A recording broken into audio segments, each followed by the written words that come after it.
মধ্যরাতের আগুনে নিঃস্ব চট্টগ্রামে ফৌজদারহাটের ক্ষুদ্র ব্যবসায়ীরা। আগুনে পুড়ে ছাই হয়েছে দোকানের সব মালামাল। সব পুঁজি হারিয়ে অনেকটাই নিঃস্ব তারা। চোরাই তেলের দোকান থেকে আগুনের সূত্রপাত বলে অভিযোগ তাদের।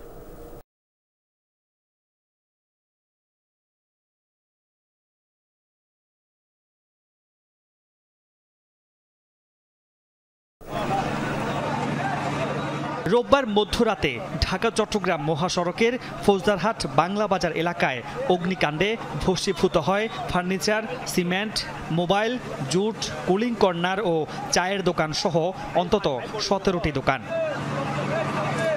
সোমবার দিনের বেলায়ও কিছু স্থান থেকে আগুনের ধোঁয়া বের হয়, ফুটে ওঠে ক্ষয়ক্ষতির চিহ্ন।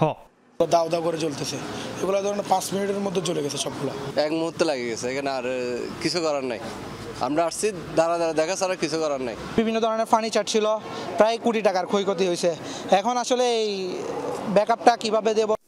ক্ষতিগ্রস্তদের অভিযোগ, আগুনের সূত্রপাত অবৈধ এই তেলের দোকান থেকে।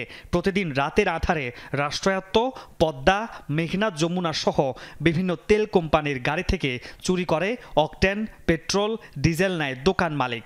আগুন লাগার পর থেকে তিনি পলাতক। পুলিশকে টাকা দিয়ে এখানে অবৈধ ব্যবসা করতেছে বহুদিন থেকে। রাতে তেল নেই, দিনে বন্ধ রাখে।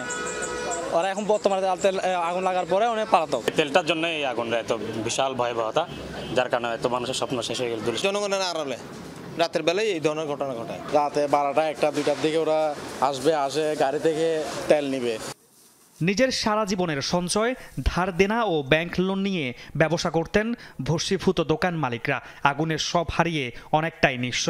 12 বছর যেগুলো কামাইছি বিদেশে, ওগুলো এখানে ইনভেস্ট করছি আমি।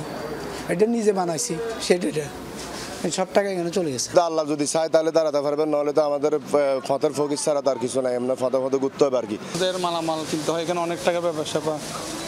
তো এখন আমরা ওই দিক থেকে একটু হয়ে গেলাম আর কি। মামুন রশিদ অভি, যমুনা নিউজ, চট্টগ্রাম।